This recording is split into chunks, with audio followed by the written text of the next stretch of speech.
नमस्कार. जय श्रीराम. मंडळी, मनुष्याची समाजामध्ये ओळख आहे, पत आहे, प्रतिष्ठा आहे. ती कशावर ठरत असते? तर त्याच्यामध्ये असणाऱ्या गुणांवर. हे खरंच आहे. त्याच्यामध्ये असणारे सद्गुण म्हणजे गुण, त्याचे विचार काय आहेत, तो काय करतो, ह्याच्यावर ठरत असते. हे सगळं बरोबरच आहे.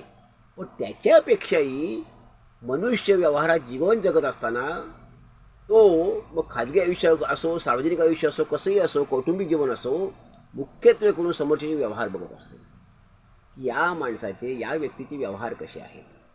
त्याचे बाकीचे गुण तो बाजूला ठेवतो. त्याच्यामध्ये अवगुण असतील, काही दुर्गुण असतील, ते बाजूला ठेवतो आणि त्याचे व्यवहार या माणसाचे तो बघत असतो.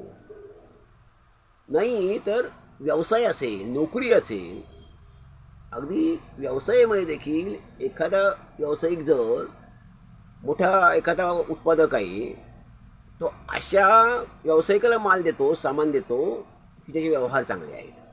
एक दोन वेळा अनुभव घेतो आणि त्यानंतर जर चांगला व्यवहार नाही आहे तर तो त्याला, त्याचं नाव किती मोठं असो, समाजातलं स्थान त्याचं काही असो, अगदी प्रतिष्ठित असेल, तरी व्यवहार चांगले नाही आहेत म्हटल्यावर त्याला माल देणार नाही.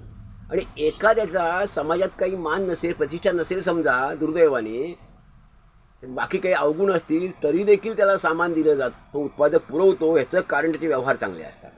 म्हणजेच कुणी त्याचे उत्पादक असेल, वरचा जो कुणी नोकरदार असेल, कुणीही असेल, व्यापारी असेल, व्यावसायिक असेल, तो उद्योजक असेल, तो त्या समोरच्या व्यक्तीचे व्यवहार बघत असतो. व्यवहारावर माणसाची पत, समाजातली पत, प्रतिष्ठा ही ठरत असते. अन्यथा असा मनुष्य जर समोर गेला की लगेच म्हणतो, अरे बापरे, त्याचा फोन आला, तरी मनुष्य फोन ते टाळतात अनेक जण घेणं, की अरे बापरे, ह्या माणसाचा फोन आहे, याचे व्यवहार चांगले नाही आहे, याचा फोन घेणं हा गुन्हा असेल, हीच आपली मोठी चूक ठरेल, हा कशी तरी मागणी करेल आणि मग हे देणार नाही, असंही होतं. त्यानंतर एखाद्या मोठ्या व्यवसायाकडं, मोठ्या व्यापाऱ्याकडं एखादा छोटा व्यापारी गेला सामान घ्यायला, तरी समोरचा लगेच तो व्यापारी हे जाणतो की नाही, ह्याला माल देणं आपलं चुकीचं ठरेल, कारण हा वेळेवर पैसे देत नाही. त्याचे बाकीचे गुण बघितले जात नाहीत, त्याचा व्यवहार बघितला जातो. त्याने सामान किती घेतो हे बघितलं जात नाही, त्याचा व्यवहार कसा आहे हे बघितलं. तो वेळेवर किती पैसे देतो, किंवा त्याचे व्यवहार कसे आहेत, त्याची नीतिमत्ता कशी आहे, नियत कशी आहे, हे बघितलं जातं. हे सगळ्यात महत्त्वाच्यावर त्याची पत ठरत असते. अगदी वडीलही मुलाची जबाबदारी हल्ली घेत नाहीत. एकदा मुलगा किंवा मुलगी समजा एक 18-19-20 वर्षापर्यंत शिकेपर्यंत, शिक्षण होईपर्यंत ठीक आहे, परंतु त्यानंतर जर मुलांचे आपले व्यवहार चांगले नसतील तर सरळ सरळ वडील समाजामध्ये सांगून टाकतात, मग ह्यांनी काही तुमच्याकडे घेतलं तर, म्हणजे उद्योजकाकडे, व्यापाऱ्याकडे गेल्यानंतर, तर माझा संबंध काही नसेल, माझे व्यवहार वेगळे, त्याचे व्यवहार वेगळे, त्याचे व्यवहार चांगले नाही, ते मला पटत नाही, तेव्हा त्याला मला जबाबदार तुम्ही धरायचं नाही. याचं कारणच आहे की व्यवहार माणसाला जवळ करतो, नातं जोडतो, आणि व्यवहारच माणसं नातं तोडतो. आपण म्हणतोच की पैसा जोडतो, पैसा तोडतो, म्हणजेच हा व्यवहार. पैसा म्हणजेच व्यवहार, व्यवहार म्हणजे त्यात पैसा आलाच, त्यांनी नाती तुटतात आणि नाती जवळ येतात ह्या सगळ्यामुळे. म्हणून नात्यामध्ये व्यवहार नसावा असं अनेक वेळा म्हटलं जातं. फक्त जे असेल ते प्रेम असावं, संबंध असावेत, येणं असावं, ते ठीक आहे. त्यात हे आर्थिक संबंध आले की सगळं बिघडलं जातं असं म्हटलं जातं, पण तो एक भाग झाला. परंतु मुख्य गोष्ट ही आहे की समाजामध्ये आपण जीवन जगत असताना, व्यतीत करत असताना, मग ते कौटुंबिक पातळीवर असेल, व्यावसायिक पातळीवर असेल, जर नोकरी करत असेल तर त्या पातळीवर असेल, नोकरदारही त्यांचे जे कर्मचारी असतात त्याच्यामध्ये कुणाला जवळ करतात, ज्याचे व्यवहार चांगले आहेत त्याला.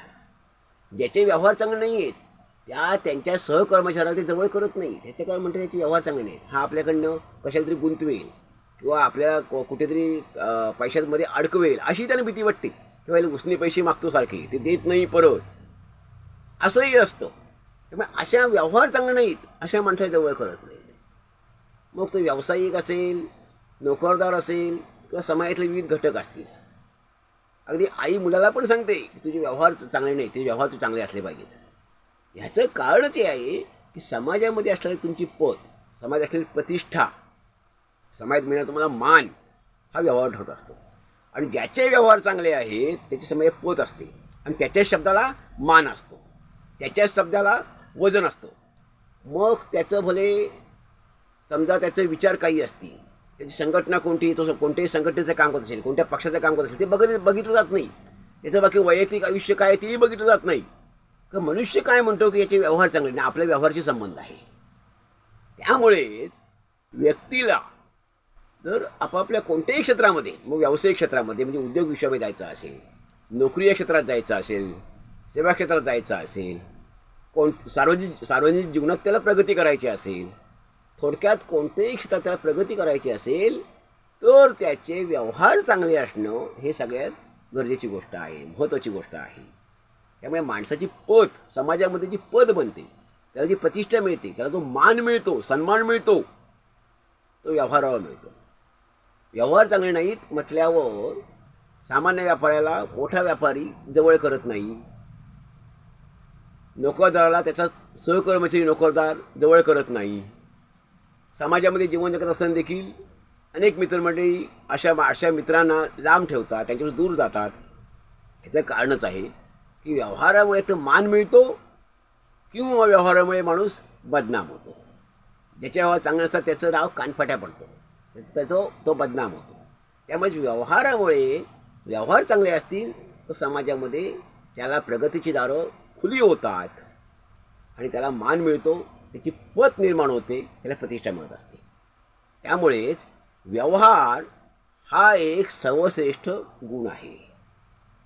मंडळी, आपल्यावर काय मत आहे आपण जरूर ऐकायला द्यावा. धन्यवाद. जय हिंद.